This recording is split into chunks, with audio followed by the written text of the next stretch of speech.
જાગીને જોઈએ તો ખબર પડે, પણ જગાડે કોણ? હાલો, એ પાછો પ્રશ્ન છે ને, કોણ જગાડે? જાગવું તો આખી દુનિયાને છે, પણ ઈ જે જાગ્યો હોય એની કંઠી પહેરો તો તમને જગાડે. જે પોતે સૂઈ ગયો છે રૂપિયામાં, ગાડીઓમાં, બંગલામાં, ઈ તમને શું જગાડશે? જગાડશે કોણ? જે પોતે જાગ્યો છે. જાગ્યો હશે ઈ તમને જગાડશે. પણ આપણે જે જાગ્યા નથી ને એની વાહે ભાગ્યા છે. એટલે ભાગ્યા બહુ, થાકી ગયા, પણ કઈ મળ્યું? તિલક કરતા 53 ગયા, જપમાળા ના કાય. તિલક કરતા અખો કહે ને, તિલક કરતા કેટલાય વ્યાઈ ગયા, કેટલાઓએ વજન કર્યો, જટાવું વધારવીને માળાવું પહેરી, પણ કઈ વારો આવ્યો નહીં. અખો કહે કરવું કેમ? કીધું કર્યું ઘણું પણ એમનું એમ, પાર નહીં એટલું કર્યું, પણ કાંઈ ફેર પડ્યો? ફેર ન પડ્યો. એના મૂળમાં બીજું કાંઈ નથી, ખોટી જગ્યાએ અટવાઈ ગયા હતા. આટલા બધા દેવતાઓ છે, હા, તો આપણે ગોતીએ છીએ કોને? અહીંયા વારાહીમાં બેઠી છે તો બહુ ગળદી ન થાય, પણ જો એકાદીના હાથમાંથી કંકુ મળે ને ખરવા તો ટોળા થાય. ફલાણી બેનના હાથમાંથી કંકુ ખરે ક્યાંય? ખરે ક્યાંય? ત્યાં લોહી છે, ત્યાં કંકુ તોય ખરે છે ને. આખી દુનિયા પછી ગાંડી થઈ ત્યાં વાહે પડે છે. પછી પાછા થોડાક દી થાય કે અંધશ્રદ્ધામાં માણસો લૂંટાણા. ત્યાં લૂંટાય જ ને. લીંબુમાંથી લોહી નીકળ્યું, નીકળે કે? શ્રીફળમાંથી ચૂંદડી નીકળે ક્યાંય? પાગલ ન બનો, અંધ ન બનો, જાગો. કર્મ એટલા પાવરફુલ કરો કે તમારું દુઃખ તમને દુઃખ લાગે જ નહીં. ગળામાં જેના નામની કંઠી પહેરી છે, જેના નામની માળા પહેરી છે ને, ફરિયાદ એને કરવાની હોય. દીવાબત્તી કોને કરો છો દરરોજ? તમે કોને કરો છો? તમારા ભગવાનને કરો છો ને. તો દુઃખ આવે ને તેથી એને પૂછાય. દૂધ તમે એને ધરાવ્યું છે, સાકર તમે એને જમાડી છે, હા, શીરો કેરીને એને જમાડ્યો છે, તો ઈ કહે તો કંઈક થાય. જેને જોયો નથી ન્યા જઈને કે મારું કંઈક કરો નહીં, શું કરે? ઈ એનું કરે, તારું કઈ ન કરે ભાઈ. એટલા માટે સાવધાન ભગવાન. ઓ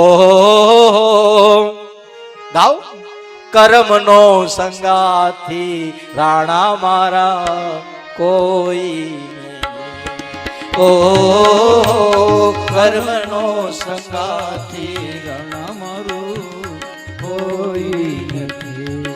લખાયેના જુદા જુદા લેખ, લખાયેના જુદા જુદા લેખ. ઓ એક રે ગાઈને બે બે લખાયેના જુદા જુદા લેખ, લખાયેના જુદા જુદા લેખ. એક રે મનોર શિવજીનો કોયો, બીજો કાચીડાને ઘેરે, બીજો કાચીડાને ઘેરે. ઓ કર્મનો સંગાથી રાણા મારું કોઈ. સાચું છે ને કે ખોટું છે? હું તમને બેસ્ટ એક્ઝામ્પલ આપું, સરસ મજાનું દ્રષ્ટાંત આપું. વાત પૂરી થઈને પછી દાંત કાઢજો, પહેલા નહીં દાંત કાઢતા.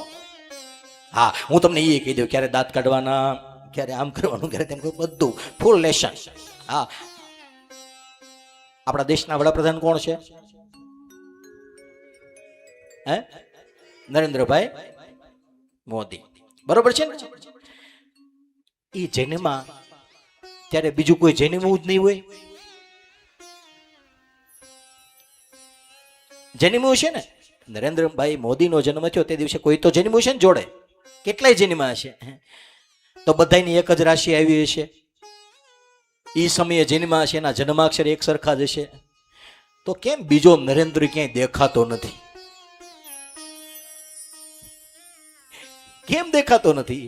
એક નરેન્દ્રને દુનિયા સલામ કરે છે અને એક નરેન્દ્રને કોઈ ઓળખતું નથી. હજી આટો પૂરો નથી થયો. ભગવાન ઈ છે કર્મનો સંગાથી રાણા મારું કોઈ નથી.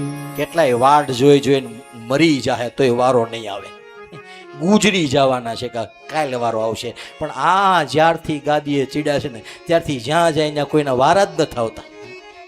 એક હતું શાસન જ થઈ ગયું છે. અને ગમે એટલા ફેરફાર આમ મગજમાં વિચાર્યા હોય પણ ઈવીએમ ની સામે જઈને ઉભા રહીને એટલે પેલા દાંત કાઢતો દેખાય, ભાઈઓ બહેનો એમ કરે એટલે બધું ભૂલાઈ જાય. હું છે હા છે, લાઈનમાં ઉભા રહ્યો, ધક્કા ખાઓ, ગમે નોટબંધી ગમે એ હોય પણ ત્યાં જાઓ એટલે બધું ભૂલાઈ જાય છે. કેમ? કારણ કે ભગવાન આ બધા આ ઈશ્વરી કૃપાઓથી અવતરેલા પુરુષો હોય. અને પછી તો નિયમ હોય ને કે હાથીના પગમાં બધાયનો વારો આવી જાય. આમ એક હારો આવી ગયો છે ને ઉપર, તે કેટલાય નબળા છે ને એનો વારો આવી ગયો.